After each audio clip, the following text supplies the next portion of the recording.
that's when you're at like the most vulnerable, Right. if you're not like in tune with yourself, because there's a lot of pressure. There's eyes on you. Like if you're choosing someone to live with and be with around 24/7, that's a huge commitment, and it will have a huge impact on you, your life, in all ways. Because we had nobody. You move to a different country, don't know nobody. Germans would just stare.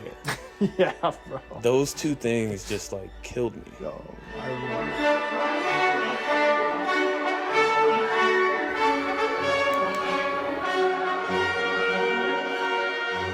Guys, I am very excited about this podcast episode. We've got one of my great friends, Tyler Rutenbeck, a.k.a. Rudy, an absolute legend out here in the German Football League. 95 receiving touchdowns. That's the most in German Football League history. 2-time CEFL Bowl MVP and champion. 3-time German Bowl champion. Multiple-time GFL All-Star. And probably the best to ever do it out here in Germany. And still going. One of my good friends, former roommate, and all-around great guy, Rudy. I kind of want to just jump in, like, as I've done more and more podcasts, I've like realized I don't really like easing in and stuff. Like, I don't want to start with your football journey from being a little kid and then come all the way up to now. We'll get into that, but I want to know something deeper about you off the bat. And I want to know, what is a character trait of yours that you are proud of? Ooh, that's a tough one. Right off the bat. Right off the bat, yeah, we're in it now. I mean, off the top of my head, I would say my resiliency, with just things I've gone through in life, and to just overcome them, and still be or make it to where I'm at, So, yeah, I'd have to go with that. Yeah, I would agree for sure. I mean, we've had some talks talking about just adversities in life and stuff. And remember, I told you a couple years ago, I was like, bro, you should write a book. Like the Rude Jude memoir at some point. It's been a movie, bro. Yeah, like you really should. And, we don't have to get into all the stuff and everything, but just knowing you and the person that you are and what you've been through and like where you are today, man, like it's super impressive. Yeah, I appreciate that. We've had a lot of deep talks, you know what I'm saying, and got to know each other in that way. And it's when you just take time to look back on where you come from and things you've been through, you just got to give yourself credit for it. And that's what I try to do. And especially the more adversity you've gone through, you really got to, What do you think, what is it about you that you're able to just, when you take hits from life or whatever it is, to just, I don't know, I would describe it as just brush it off and pivot and keep going? I mean, it's probably because some of the things like were childhood things that I had to get through, and as a child, you don't know much about what's going on. And as I've gotten older, learning and understanding things more. And, once you have an understanding of something, you can accept it better. And so I think just going through adversity as a kid, teenager, and learning by failure, you know what I'm saying? It's tough, but honestly, it's been helpful to me. So. Yeah, so like the older we're the same age basically, and kind of realize how some of those hits or times of adversity in your life actually end up, I mean, of course, while you're in them, they can be super painful and like just you think, why is this happening? But then when you look back from this perspective of where you are now and who you are, you think like, man, these helped mold and develop me. And I'm sure you probably feel this way about it. Oh, for sure. And it's like you can tell people that haven't gone through adversity ever. It's like when they face something small, they like fold. You know what I'm saying? And it's just like, damn, bro, you over that? I love that, bro. There are some things that we've talked about, and or things we've seen happen, and people react certain ways. Like, have you never gone through anything in your life? It's unreal. And I mean, it's one of those things that says a lot about you. You know what I'm saying? How you handle certain situations. And definitely, like you said, it sucks to go through adversity, but it molds you, and it just better prepares you for life because, like, that's what life is. It's adversity, man. You're going to face bullshit a lot. It doesn't stop. That's a great point. And it's like, I recently heard a thing that problems are not a bug of life, they're a feature. And this is sort of like coder talk. And like a bug when you're coding a program or an app or something is something that you're trying to get rid of. This shouldn't be a part of it. But a feature is something that's naturally a part of it, and it should be there. And so to look at problems and adversity not as a bug, but as a feature of life, and it's just part of it. And no matter what or however much success or happiness you get to at a certain point, always going to have problems and adversity. I mean, that's what you have to do. You just have to accept that there's always going to be problems. Yeah. Not always, but like you're going to encounter them every once in a while. You know what I'm saying? Just randomly, things can be going great. That's when they pop up, feeling good. And then all of a sudden it's just, boom, you're down. Yeah. But I'm glad that I went through them, and it's molded me to the person I am.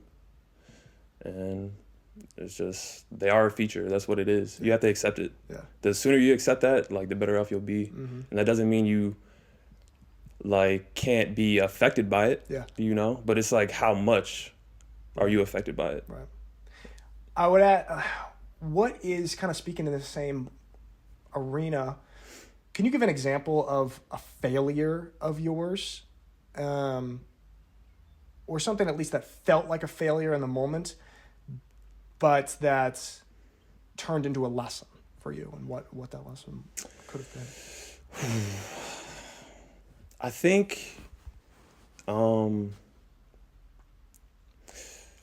have to go with the NFL experience, man. In which, in context, going from D3 and then just all of a sudden being on the scene, you know what I'm saying? Yeah. And having that being notarized. Right. Then like a dream becoming like, oh shit, this could really happen. And then it happened. You know what I'm saying? It was very brief. Yeah. But like when it happened, there was a lot of hype, especially from being from a small town. I was known, you know what I'm saying? And newspaper articles in my hometown, in my college town, and just like friends. Yeah. And so like when it didn't work out, it just felt like I let people down, And but I don't really think it was like a letdown. Right. It's over the years and just having time to think about it, it's like something that, when you look at the NFL, how many players even get the opportunity to try out for a team, get called in for tryouts. And I was one of them. I took how many guys' spots that are Division I, there's a lot of ways you can look at it. So for me, I think that obviously it would have been great to be in the league and, experience that a little longer and for real, playing games. But I'm also not mad at how it turned out, in my experience being in Germany, because I probably got more time to think and just get to know myself better, especially my first couple years out here, because we had nobody. You move to a different country, don't know nobody, and, there's just like a period of when you're getting to know people. Yeah. So however long that was, a month or two, when you're just trying to like, oh yeah, like, yeah, Nick's cool. Just feeling everybody, but it's just out. Like, yeah, it's still new, you know what I'm saying? And so during those times, it's like, and I'm a person that naturally spends time alone, sure. So really just had a deep dive into myself and just come to terms with it, the NFL experience, and then, just be grateful for the opportunity that I have. And, years later, it's like I've grown so much. Yeah, for sure. That's what, and for those who don't know, basically, let's walk through your this timeline of football. Yeah. That you came from a small town in Iowa, Makokata, Iowa. What is it, 6,000 people? How many people? 6, 7. Yeah. 6 or 7,000 people. I thought Schwäbisch Hall is small at 40,000. So it's a village. It's a village. So coming from there, kind of walk me through your high school, college experience, and then getting yourself into the NFL. So what happened? You were good at high school football in small town Iowa. Yeah. What was the path? Yeah, it was. So I played 4 sports: football, baseball, basketball, ran track, and had success in all of them. And like when it comes to college, you just normally will pick a sport. Right. So I wanted to play baseball, I really did, but just went with football. And my freshman year, went to a junior college, Iowa Western. Was there for a year, learned a lot there. That was a crazy experience. Yeah. Just going in thinking like those guys would be like my age and things like that. Yeah. But with the JUCO, as I learned, these guys were like 22, 23, like coming off of D1 schools. And like just, bounce back, basically, yeah. So, Jeez, it was nuts. And I was just 18, coming from Makokata, Iowa, just like... And like the talent level. Yeah. It was like a realization that I just can't get by with being faster, better athletes. Like these guys now, they're like as fast as me, faster than me, And so I think that was key for me to learn that, to be around that environment. And then, it just didn't work out there. And so ended up going to University of Dubuque, D3. First season there, camp, torn labrum. Yeah, that was tough. Your college, so your start to college was just so not smooth. I quit football.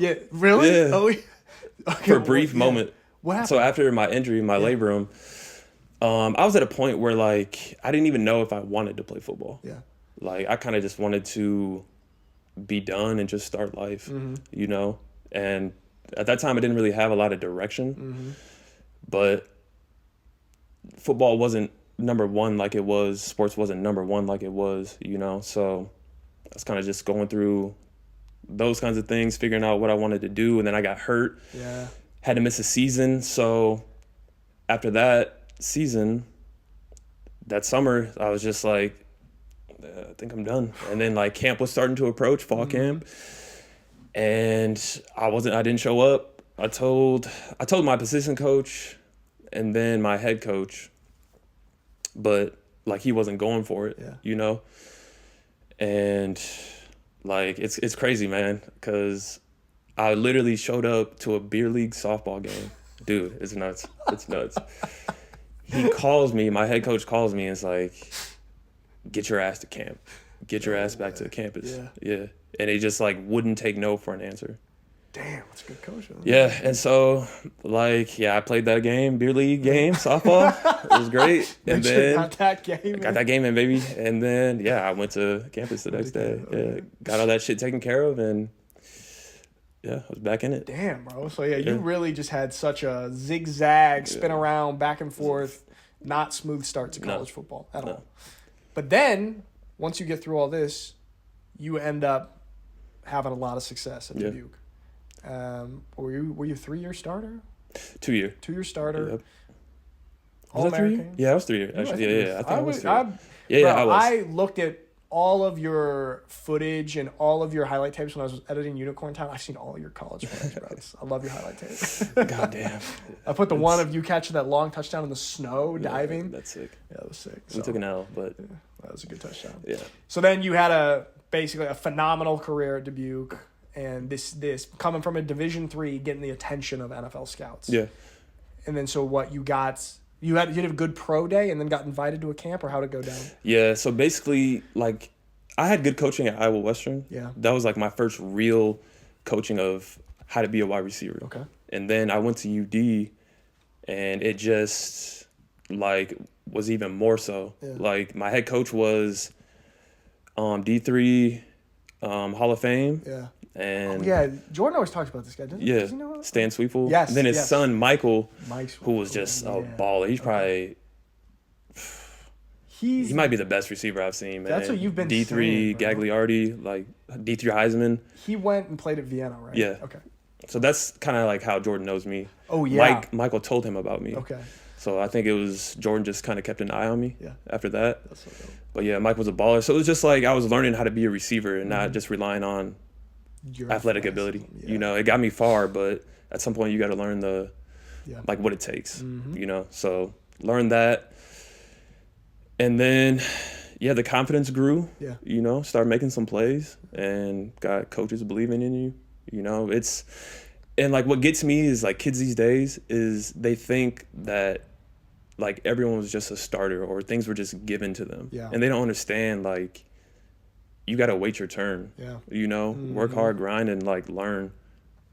This is probably like part of like growing up with some adversity. Like when you run into adversity with football and like you're not a starter, like you're just like done this before. Like I'll just figure it out. And that's what it is, and that's where going through adversity helps you in all like life situations. Yeah, exactly. And like I said, you just tell people who haven't, who are just been given things, and it's just like so obvious. Yeah, and sports is the thing. It's just like if you're not good enough, you're not gonna play. Especially the higher the level is, it's even more just strict on like, bro, you got to ball, and contribute something. Yeah.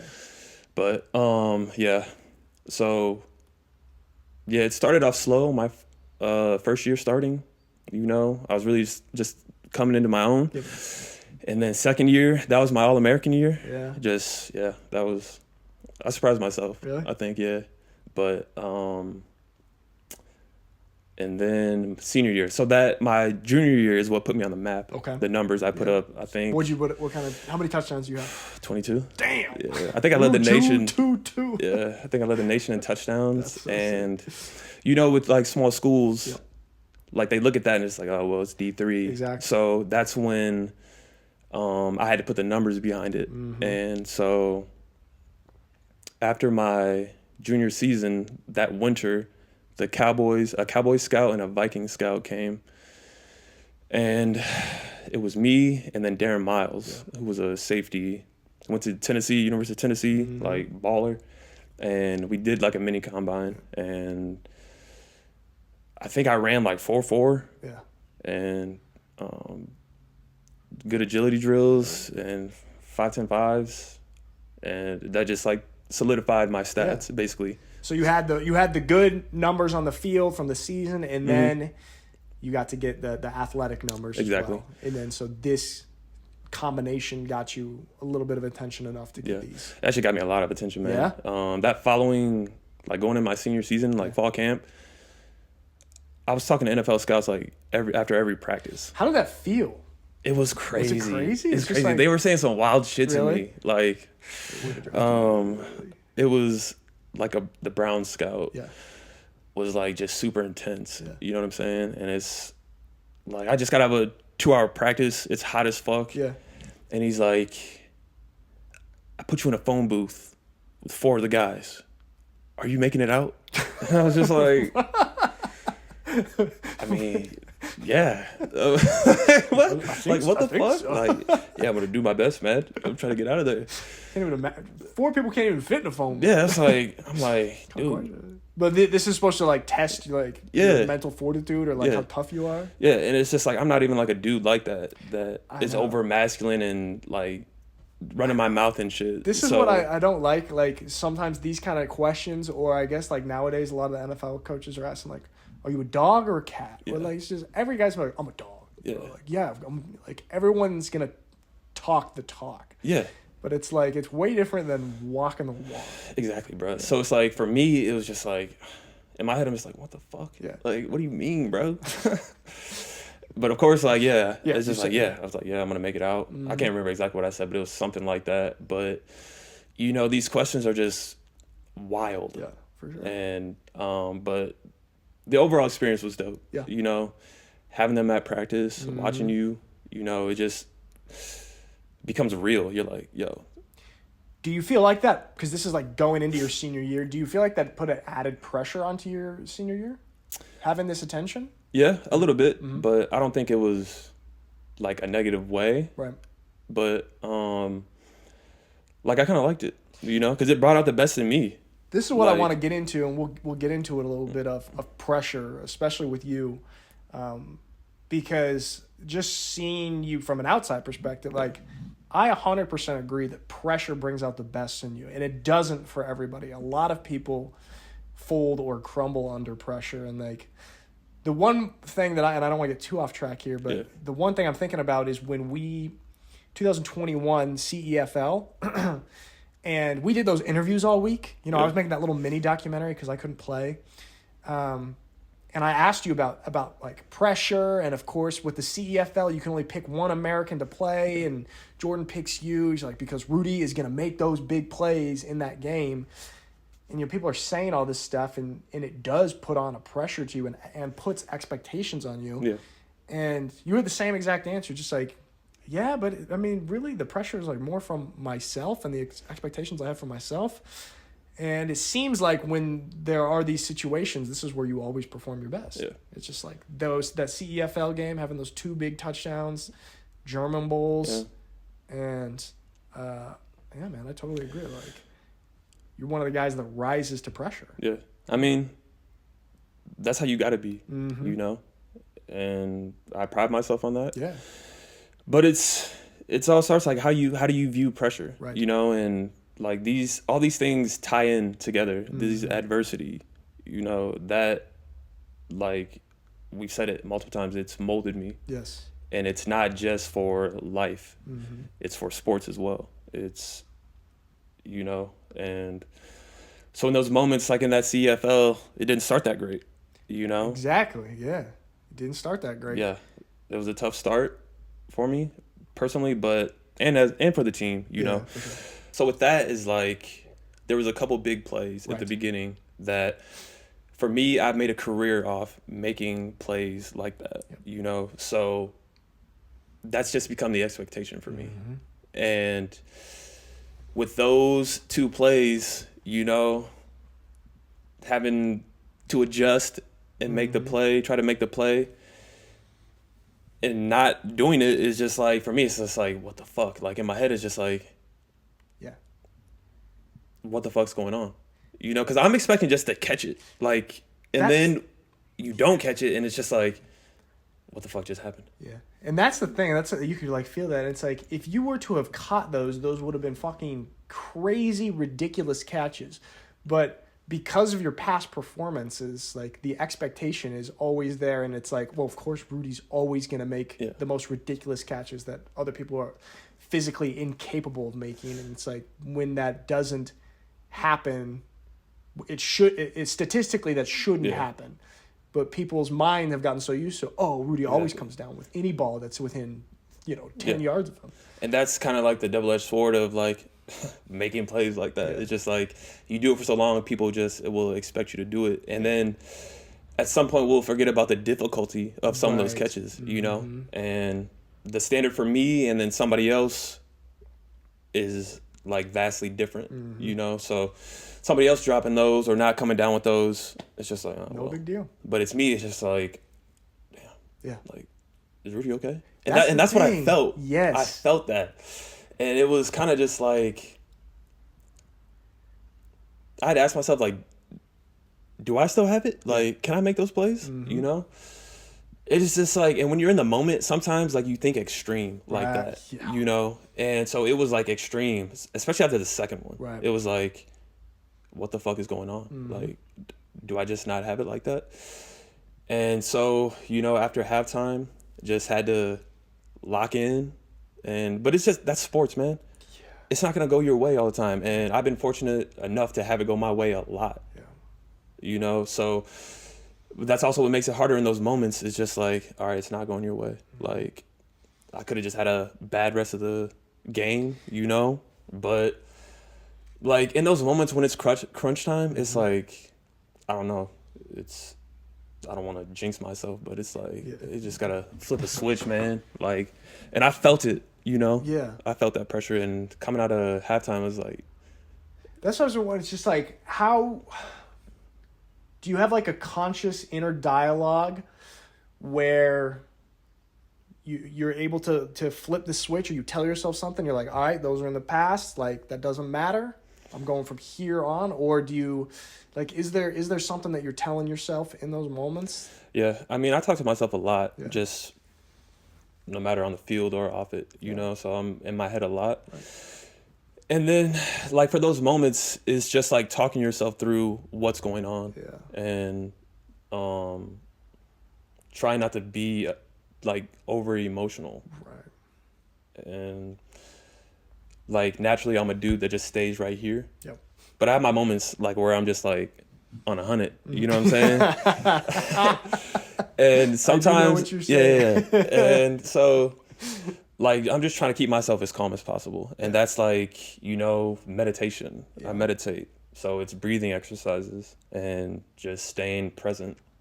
That's the thing, man, and I can say for people watching, like, we lived together for, well, if you count from like 2016, we were neighbors, and then we shared the apartment for 3 years together, and I got to see firsthand basically how you approach, I don't know, how you treat yourself and how you approach life and sports, and the meditation, the reading, the manifestation, the like aligning and framing of your mind is something that I think, I don't know, a lot of people don't realize how beneficial this kind of stuff is.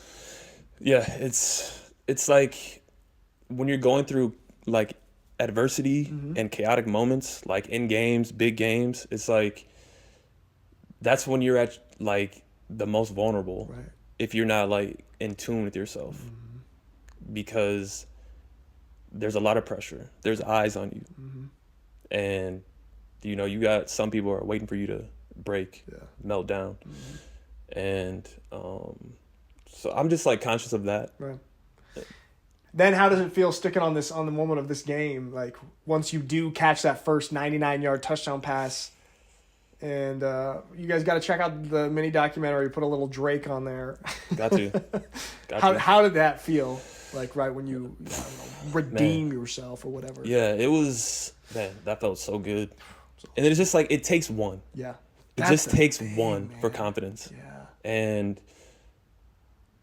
the magnitude of that one, 99 yards, like to catch it and just finish it off. Yeah.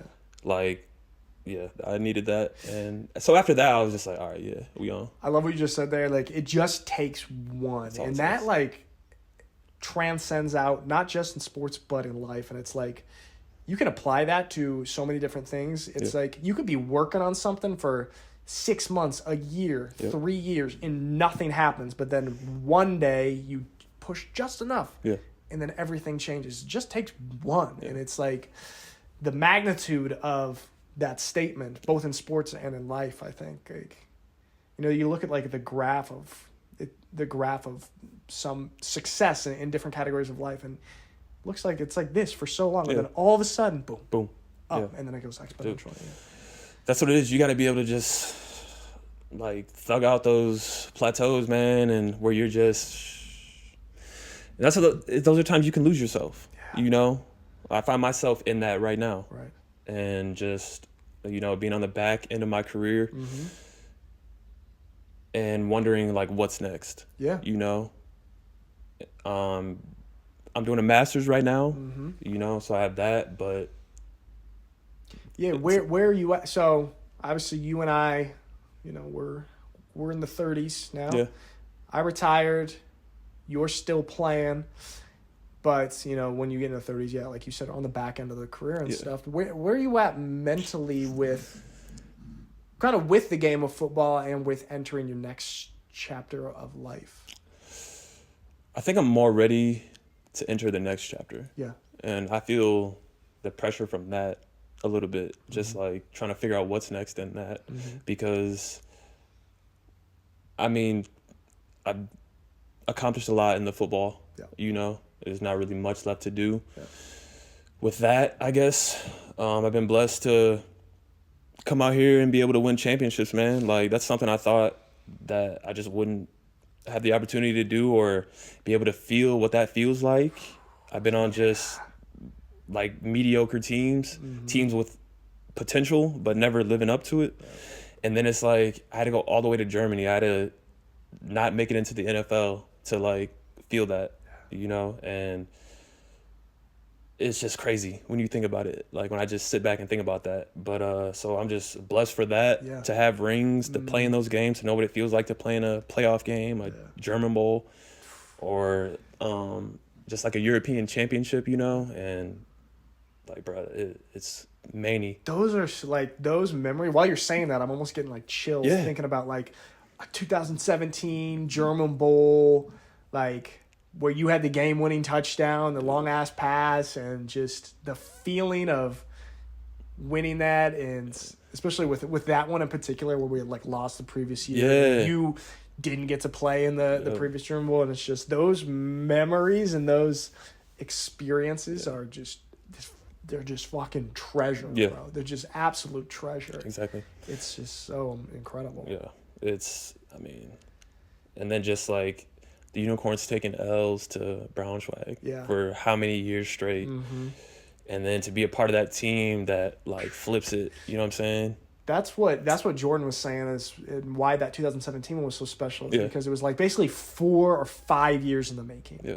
Just like those Casey Terrio Braunschweig teams were just wild, bro. But it's crazy that like we weren't a part of it for those years. Yeah. You know what I'm saying? So we came in and had to like feel what they felt. Yeah. You know what I'm saying? Uh-huh. That's so true. It's like we weren't like it's still, I feel like we still felt the magnitude of those years, but it's like because we got it from our teammates and stuff, and we came in with them emotionally to feel that how long it took and how big of a process it was. Yeah, bro, those were just so cool, and it's just like taking the train ride back, the trains back from Berlin. It was a movie, bro. It was a movie. Insane. I can't even believe those. Those were so crazy. Just like the differences of like America and Germany in that way. Yeah. Like I like taking trains in America. Yeah. And then it's like we're taking a train after the German Bowl. You know what I'm saying? Like it's just I don't know. Just thinking about that. Just the differences. All the fans. Yeah. Like we're taking it from Berlin to Schwäbisch Hall. The train leaves at like 10 p.m. It's like an 11-hour train. Yeah. And it's like a party train. All the fans are there. All the players, everybody. It's like the we all just meet in the middle. Yes. Fans in the front, players in the back, and we just meet in the middle for a party. Crazy. Yeah, it's just all of it is dope. Yeah. Just a crazy experience. Speaking of what you were just saying, just the America-Germany stuff. I mean, you've been here now for how long have we been here? 2016. Yeah. So 7, 8. Yeah, going on 8. 8 going on 8. Wow. Jeez, that's crazy. Time flies when you're a piece of shit. And we are pieces of shit. What are some of the, if you can kind of think back to when you first got here, what were some of the weirdest, kind of the most biggest cultural shock things for you in Germany, or stuff that was difficult to get used to? I mean, the biggest thing was like personal space and like how they would Germans would just stare. Yeah, bro. Those two things just like killed me. Oh, I remember. And it's like, just like walking in the city. Yeah. You know, I had some wild ass hair. That is true. You had some crazy hair. Which like, I can partially understand it, but then again, it's just like, you know, in America, like we look, it's just like a. Yeah. You just look away. You know what I'm saying? Uh-huh. They will like watch you for 2 blocks. Yeah. As long as you stay in their like line of sight, their eyes on you. Wildly uncomfortable. Yeah, and it's just like, what the fuck, man? What are you looking at? It feels so hostile to us because if you do that in America, that's a hostile act. Yeah. And it's like it took me years, and I still struggle with it to come to terms with like, I don't think that this is hostile. It's just very uncomfortable. Yeah. We're staring out of curiosity, I guess. Yeah. But it's just like, for 23 years, we grew up with, if you're staring at somebody, it means you're hostile towards them. If you stare long enough at somebody in America, like they're gonna confront you. Like, what are you looking at, like, bro? Yeah. So you know what I'm saying? Then you're gonna fight. Yeah, you're gonna fight. Out here is just like a part of their culture. It's just like not a big deal to them, no, it's just like wilding. That's just wild to like. I'm aware of it now. I guess I'm used to it now, but it still makes me so uncomfortable. You know, and that's the thing that like we've lived here long enough to understand it, and so we adapted to It's their country. You know what I'm saying? Exactly. At the end of the day. That's a great saying. It is their country and we're guests. Yeah. What are some of the things that you really really liked about Germany, life in Germany, or the German lifestyle? It's just calm. Yeah. And maybe it's that we're in a smaller town, but it's calm. It's not like a rat race, individualistic like America. Everyone's for themselves. And here is just like, just seems like they try to do more for the people. Yeah. I mean, it is much more, what you just said. America is I was looking at some studies actually, and there's data behind this. America is the number one most individualistic country in the world, and Germany is much more, what is the opposite of that? Communal, I guess? Yeah. I fucking know it too. Collective. Yeah, collectivistic. Collectivism. Okay, so it's just like, yeah. And you can especially kind of feel it, like within a small town, it kind of feels like a cohesive unit or something. And whereas, in the United States, it's such a rat race. And I know, like, we have friends who came out of college and had a wildly different life than us. And they get jobs in the United States and are working, office jobs right away and joining that rat race. And, like, that's something that we talked about so often, I feel like, is the fact that we didn't do that, came over to play football in Germany. And obviously you don't make very much money playing football here, but we had... You don't make anything. We pay to play. Yeah, we pay to play. But the not having our mind be tied up with a kind of a rat race job for so long, like I feel like we had so long to reflect and look and think, like so much time to do this because we practice a couple times a week, but we just had like time to like be and reflect. And I feel like we spoke about this, how it felt like we were able to develop so much more or quicker than we would have if we were caught up joining the rat race right away. Yeah. I mean, it's like how many people of like your friends back home or just people that live for the weekend. Right. Yeah. Mm-hmm. And that's kind of like the dilemma I found myself in when I do travel back home for, Christmas, whatever reasons. It's like you go around your friends and, they're getting married, houses and stuff like that. So you feel like you're behind. Yeah. And then you talk to them and they're like, I want your life. Yeah. And not in like a bad way that they hate theirs, but it's like, those are like the people you grew up with, you know what I'm saying? And they're just like, no, keep doing that shit. Yeah. Like this is going to be here. So it's like reassuring, know? Yeah, bro. And it's, bro, work ain't going nowhere.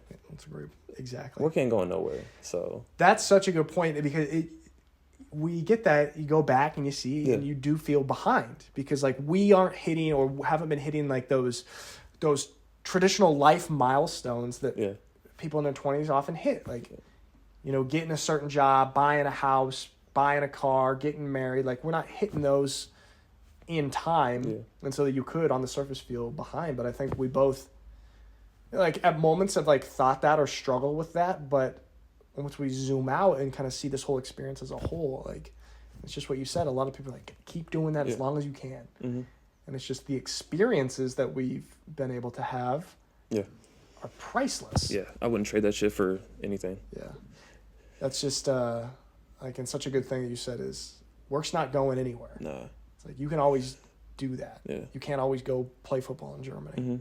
And it's I think more and more people are breaking that mold. Of go to college, got to get married, start a family, like all in that order. You do it, and it's just like you can put that shit off. Yeah, travel, see the world, like get some.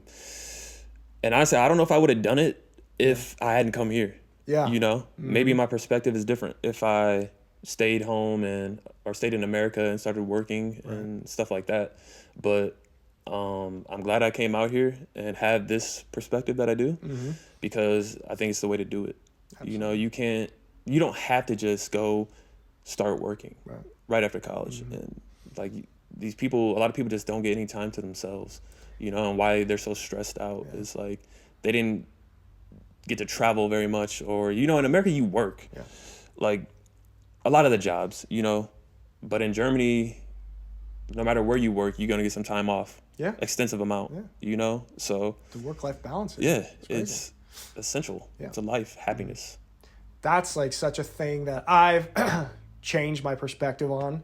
Because growing up in America, I think like the only way to get stuff done is to just grind, never stop, never take breaks. And step on people. Yeah. Like, it's grimy. America, like, that's how people are brought up. Like, it's like by any means. Yeah. By any means. Yeah. It's just like there's more to life. There's a bigger picture and everything. And it's just like, actually, I even made a YouTube video about this last fall. It's like how I learned to work like a German. And it basically, the point that I made in the video is like, I used to just grind like 7 days a week. And when I was working on Unicorn Town, I'd be like, I'd work on that every single day for like 12 hours. I witnessed it firsthand. Yeah. That was But nuts. then I didn't finish it until I stopped and was like, put limits on it and took weekends and took evenings. And that gave me like a recharge and reset. Yeah. And that's how I got it through the finish line. Yeah. And it's like, it's so important, but we just don't, I don't know, we don't really. We're just taught that. You don't see that in school and stuff. And it's hard to go against like what you grow up seeing. Yeah, you know, and what you're being taught growing up. And most people around you are the same way. Exactly. You know, and it's with anything, you just need balance. If you can work day in and day out, eventually you're going to run to a wall. You're going to get burnt out. And that's going to give you, like in most cases, a bigger, longer setback than if you would have just took a day or two and just chilled. Absolutely, you know? Bro. And now you're like emotionally, psychologically distraught, you know, instead of just going somewhere, going to the mountains for the weekend like you would do. You know what I'm saying? Just getting away. And then coming back after a couple of days and it's just like, oh, yeah, I feel good. It's, now you got to like rebuild yourself. Yeah, like, exactly. You know what I'm saying? It's a great way. You run yourself into a wall. It's just like, doesn't help. I wanted to ask you, what are some of your favorite memory, like traveling?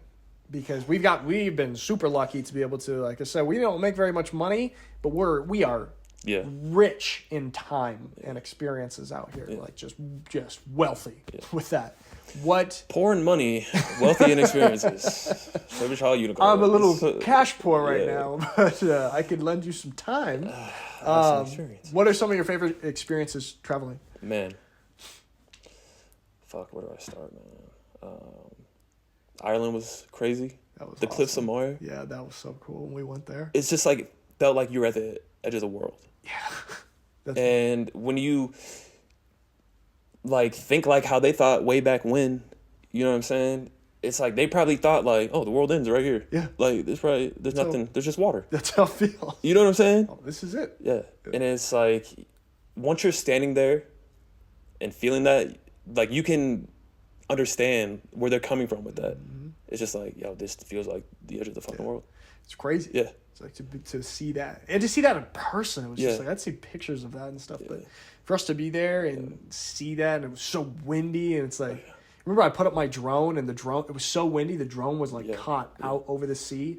Couldn't get it back in, and I had to fly it up to like get above the wind and then down. And that's what like people were telling us, that people have like blown over, stood too close to the ledge. Those winds are crazy. And it's like, that's wild. Ireland was super fun. So we went on that trip. We did Dublin, Galway, Cliffs of Moher. What was the other? That's what we did. Did 2 nights in Galway, or 2 or 3. That was really fun. Yeah, there's a few, man. Our Prague trip, Lake Como was crazy. That was awesome. That was the first one we went on. Yeah, that was really cool. Yeah. That was like life changing. That really kind of like solidified our group and brought us closer. Yeah, for sure. Yeah, so that has significant meaning. Yeah, in that aspect. And I don't even know. There's just so many. I know. You know. And just be like, there's just so many like little trips, and even like. Yeah, the German city tours the ones we did, just like weekends. Those are crazy too. Super just fun. And get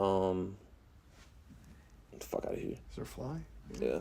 But think about how like it's become so casual for us to be able to do that. Yeah. Like to be able to go to different cities in Europe and like think about yourself in Iowa and it's like, oh, I'm going to go to Munich for the weekend or something. Yeah. Or I'm going to Ireland for the weekend. And it's just like, it's insane. Yeah. It's crazy. It's like in the States, you travel state to state. Here, it's country to country. Yeah. You know what I'm saying? So I've never really traveled a lot in the States. Right. But definitely being out here is the most I've ever traveled. Mm-hmm. But yeah, just that viewpoint of just in 4 hours I'll be in a different country. Yeah. You know what I'm saying? Mm-hmm. It's just different cultures within hours away, different languages. It's so cool. Yeah. I was I wrote down a couple of questions I want to ask you. Rude June. Who is somebody that you look up to? Or is there somebody that you look up to? It can be somebody you know or somebody you don't know. Like somebody whose philosophy you embody. Yeah, Nipsey Hussle for sure. Oh, yeah. Yeah, for sure. Talked about it a lot. Can you elaborate a little? Yeah, just I think what he stands for as a man, you know, coming from his background of being in gangs, being involved in gang, and the growth, maturity to see past that, you know, and become something bigger, and then to like lead his people the right way. Yeah. Because a lot of people make it out, but they don't always show how it's done, you know. And he made it out and gave you the blueprint for people to follow, and just what he did in his neighborhoods, you know, the starting tech companies for, you know, the youth, stuff like that. It's super admirable. Yeah. It's like, to use the money and fame and influence that you get from being like a successful musician, not for just selfish reasons, but to like help other people and community and stuff. That's a good answer. But it says a lot about you. Like, what's that saying? That money will reveal who you really are. Yes, that's great. Yep. And it really will. You know, the money and fame, and some people like strive for that. Right. They want the fame, they want the money, you know, and like I think I'm like Nipsey in that kind of way. It's like I don't really care about none of that, you know. And so it manifests like once you do have that fame, notoriety, and it's like what do you do with it? Yeah. You know, you usually like self-indulge more, and it's just guys like Nipsey, people like Nipsey will like they don't forget, you know. I remember you saying something we were talking about. I don't know, one of our conversations. You were talking about like you can kind of get a sense for a person, or like based on who they're listening to, or like what kind of stuff they're watching, what kind of stuff they're consuming or looking up to. I remember that, and it's just like to put your focus on that, on someone that you admire who's doing these type of things that not everybody does, who has that success. I think says a lot about you as a person too, man. I mean, the media, the music, television, everything, whatever you intake is like gonna put you on a path. Yeah, that's what I've been like learning more. Like your diet, not just of food, but what you consume, media-wise, books, podcasts, like all of that is a diet for your brain and your thoughts and everything. And it's like, I feel like we oftentimes don't realize how important your mental diet. Mental diet, yep. Right? The mental diet. What are some of the things that you have in your mental diet, be it podcasts or books or like stuff that you do to... I mean, I read, you know, conscious of what I'm reading, and podcasts for sure. I mean, it's hard to say with like movies and things like that. I like a lot of, you know, different shit, but my main stuff is my meditations and like self-help books, or even Podcasts. Listening to, like, I like psychology, right? That's my thing. That's your thing. So I'm listening to psychology podcasts, and they're explaining certain traumas and how you deal with certain, psychological issues. And, like, I need to indulge in that and, like, keep that shit flowing in my brain to keep it fresh, Because it's things that will help me, like, in my future, but it also helps me now. Yeah. And just with situations when I'm feeling down, it's like I can help myself. Mm-hmm. You don't always need somebody, Yeah. which is not a bad thing when you go to someone for help, because you should have at least one person you can trust. Yeah. But you also got to be able to help yourself. It's a great point. Like if you can, there's like a great saying. It's like treat yourself as if you are somebody that you're responsible for taking care of. Treat yourself like you would treat a friend that you're trying to help. And I've had to I've recently started to do this and not be so hard on myself for stuff, and kind of your internal dialogue, like your internal monologue, what you're saying to yourself, like, needs to be positive, and you need to treat yourself in a way that you're trying to help someone. Yeah. Like, I feel like that's something that we lack a little bit sometimes. You have to be conscious of doing it. You have to, like, purposefully do it. Yeah. I mean, there's a difference between, like, self-love and, like, self-loathe. Yeah. You know what I'm saying? Yeah. And, like, you got to love yourself Mm-hmm. first before anything else. Right. Because if you don't, it's going to show itself in your relationships with women, or, or with a spouse, or just dealing with people. Mm-hmm. The littlest things can set you off and trigger you, You feel like you love yourself? Yeah. Have you always? No. Yeah. It's a long road, man. Yeah. Especially when you're doing it, like, on your own. Like, you're figuring it out on your own for the most part. Not all the time, but a lot of it is on your own, or getting it through books. Right. That's why I read certain books. I watch certain things. I listen to certain podcasts, because it's like I'm equipping myself.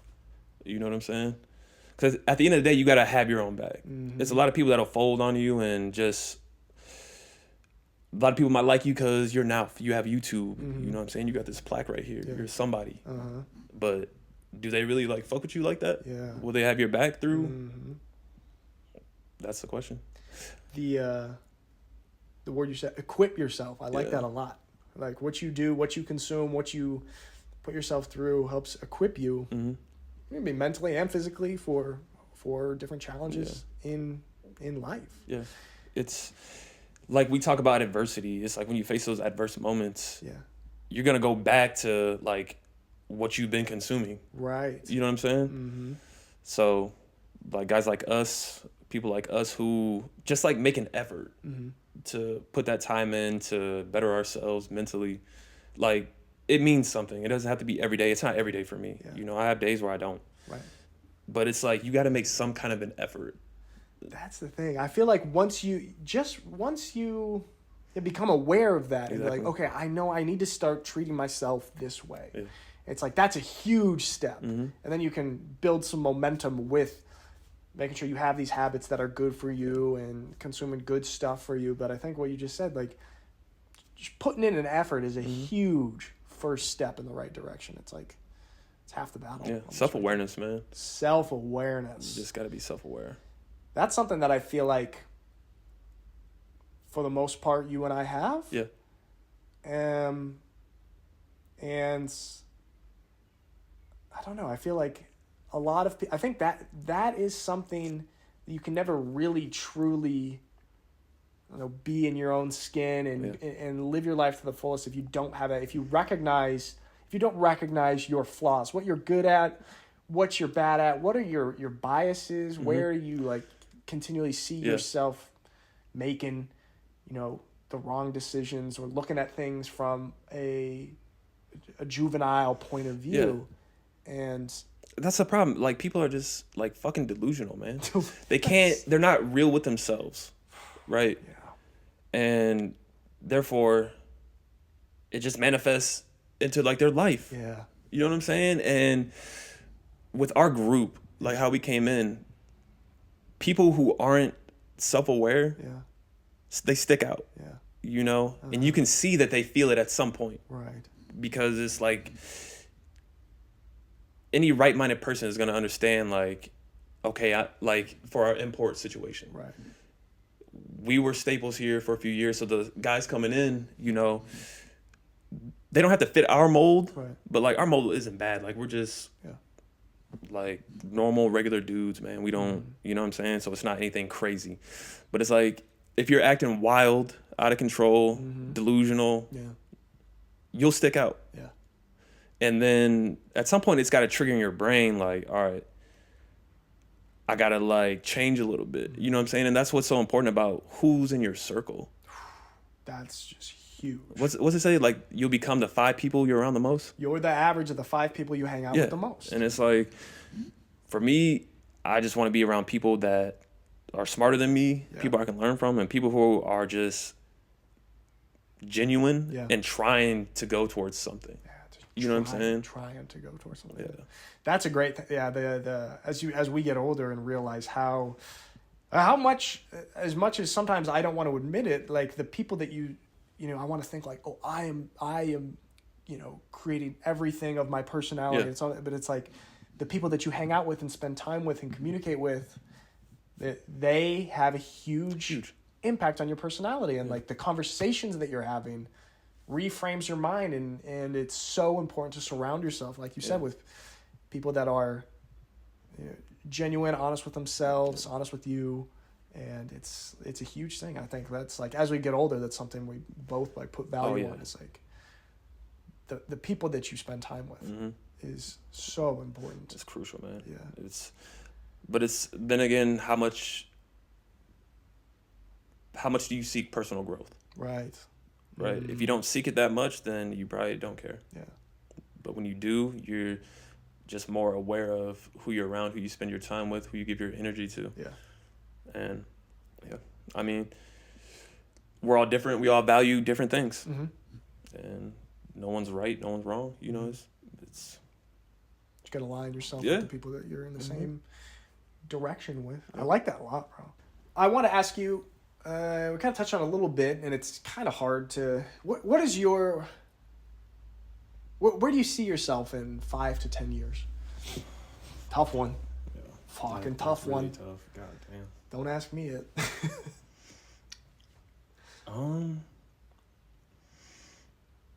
Honestly, I just hope the first thing is just I'm happy with whatever I'm doing, right? Like I have goals and where I would like to be and what I'm aiming towards, which is finish my master's and hopefully dive into sports psychology, being a sports psychologist, you know, or maybe if I stay out here, it's a little different. You know, in America, I would have more options and it'd just be a little easier.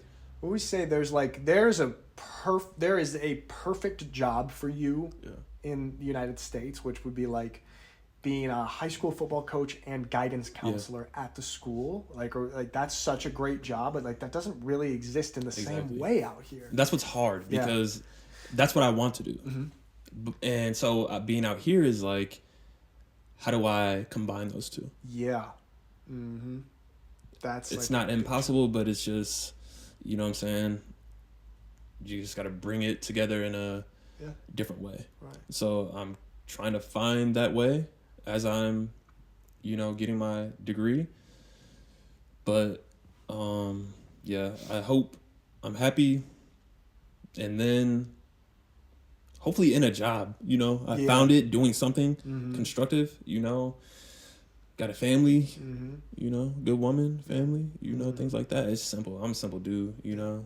So you get older, you think like, having that like is really some of the most valuable stuff in the world.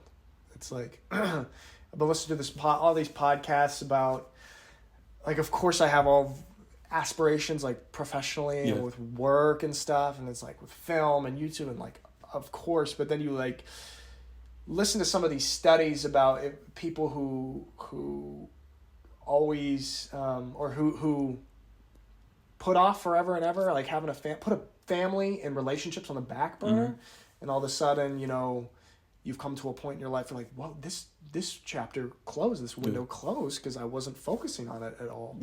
And I feel like as we're getting to our age, it's just something that we probably both are really like keeping an eye out for and recognizing like you want this to be a big part of your life. Yeah. Like to have family to share it with. Yeah, exactly. Basically. And, it's one of those things that not a lot of people, a lot of people do still, but it's like becoming a trend that people either don't want kids or they do just put it back because they're trying to accomplish their goals. And, that's not wrong. Right. You're not wrong for that, but you do have a window, especially more so for women, right? True. Men, we got a few more years to, more flexible. Yeah. But, it's just, you got to find that one, man, it's a lot of... That's a big, like, one of the, I always say, like, the biggest, or one of the biggest decisions in your life, the most important decision in your life is, like, who you have kids with, who is your teammate, basically. And so you can't be, what is the word, trivial or casual with that decision. Yeah. And, you got to be picky. Yeah. Like, to an extent, you know what I'm saying? Yeah. If you're like at this point for me, like settling down, thinking about that, talking about that is like I am picky in certain ways. You know what I'm saying? There's like as I've evolved, like so is my view of what I want and what I need. Yeah. Absolutely. And like I think just in general, people like if you're choosing someone to live with and be with around 24/7, that's a huge commitment. And it will have a huge impact on you, your life, in all ways. Everything. Because if you're with someone that, like, you just don't like or for whatever reasons, it's like it grows inside you. Yeah. And it comes out in negative ways. Right. Or or if you have someone that you're content with, you really do love, then it comes out positive and you just get more from life together, and you're building each other up. And it just makes it easier to go through phases of life. Yeah, for sure. That's somebody you can count on. A great thing. And I was similar to you. Like, you and I were both, I remember, like, there'd be all the, like, the events over the years here in Shaw, and everyone would be like, all the couples, and then Nick and Rudy, we were always the single guys, and, like, always showing up together, just the bros. Yeah. And, like, we kind of look at the same. Like, we're very, I'm lucky enough now to have found Laura. Oh, yeah. And, like, super happy with that relationship. And it's exactly what I want. And she's exactly what I want. But it's, like, that took, like, how long were you single for? So long, bro. I was single for 6 years. Dude. Or, basically. And it's, like, the longer you're single, the harder it is. Yeah, the more, because it's, like, we're the same in the fact that we like our space. Yes. You know what I'm saying? And so I've had years of just having my own space, and you get accustomed to doing things on your own terms when you want, and then all of a sudden that's why that person has to be like special, right? Drake has a great quote about this. Basically, I'm trying to remember it. It's like he's like, I love my work, I love my routine, I love my life, and for somebody to come in and me to adjust all that for them and weave them into that, it's got to be something very special. Something like that. I probably butchered it. But when they said that, I was just like, spot on. I get that for sure. And then it's like when you relate to something, like you just feel it even more. So like I listened to that interview, I watched it, and it's just like, that's so real. You know what I'm saying? It's like, that's it. And obviously not to the extent of Drake, you know what I'm saying? But I'm not saying you're Drake. I'm not saying I'm Drake. I would look like it. But it's like, that's what people tell me. It's not what I think. What is a character trait of yours that you are trying to work on, that you were trying to change? Fuck,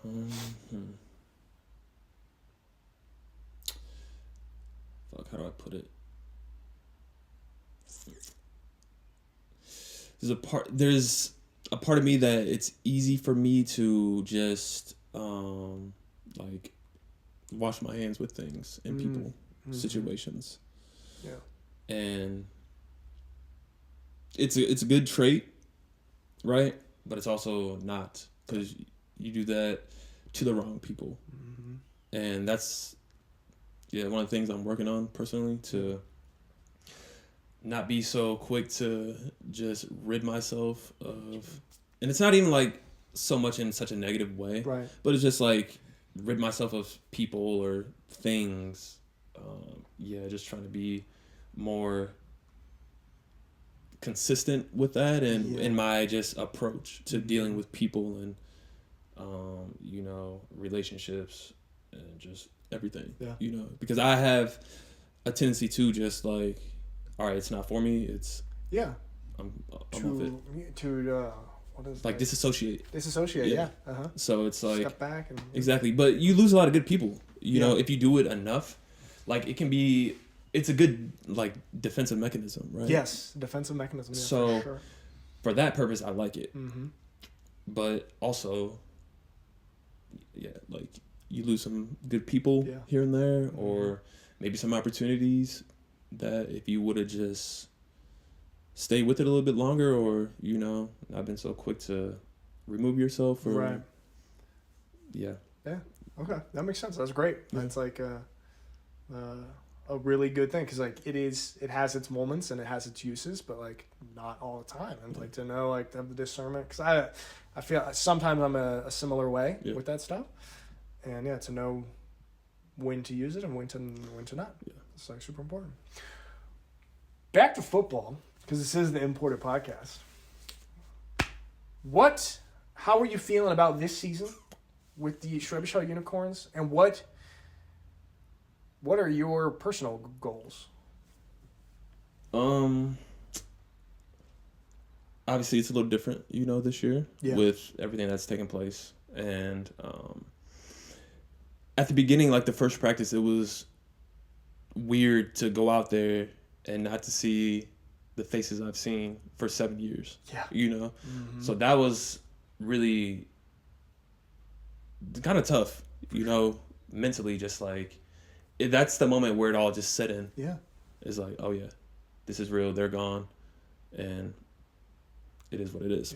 So, but from that point to now is just acceptance. I accepted it and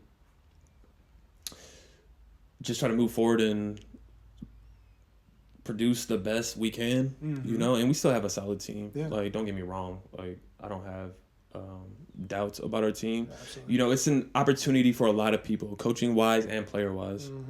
It's an opportunity, and it's, what are you going to do with it? Right. So, and it seems like a lot of the guys are rising to it and have the motivation, and we just have a target on our back right now. We done ran through the South for 7 years, and now it's blood in the water, man. It's always a target. They're coming for us. So that's exciting too, though. It'd be cool. Like, it'll be like there's gonna be interesting challenges. It's like that was like a big complaint that people had in the past, like last year and stuff, is that like with the South especially, it was just like it wasn't enough competition, which doesn't make things very interesting. And so that's the difference between Germans and Americans, because like if we were on that run in America, we would have blown up. Like, but out here they're like, well, the games aren't fun for us. Like, you guys just win all the games. It's like, what the fuck? Sorry. We're doing what we're supposed to do.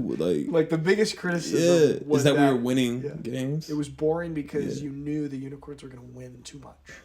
It's like, wow. There was still cool shit happening. You know what really I'm saying? It wasn't like you were going there and just like are bored. It's like you still have good athletes out there like making cool plays and touchdowns. It's like we set the record for, I forgot about that. The record for Germany for all sports ever for the longest winning streak. That's so cool. In football. American football. In American football. It's like we beat out like some handball team or something. It's crazy. Bayern Munich was up there, wasn't there? Yeah, Bayern Munich was up there. It's crazy. You are at, I believe, 95 touchdowns in the GFL, the all-time leading receiving touchdown, or total touchdowns? Receiving for sure. Receiving for sure. Yeah, I mean, I don't really look at that, but once I beat it, I did. You know what I'm saying? It's like, oh, that's cool. Yeah, it is. It's cool. What will be cool is You get 5 more, and you have 100 touchdowns, bro.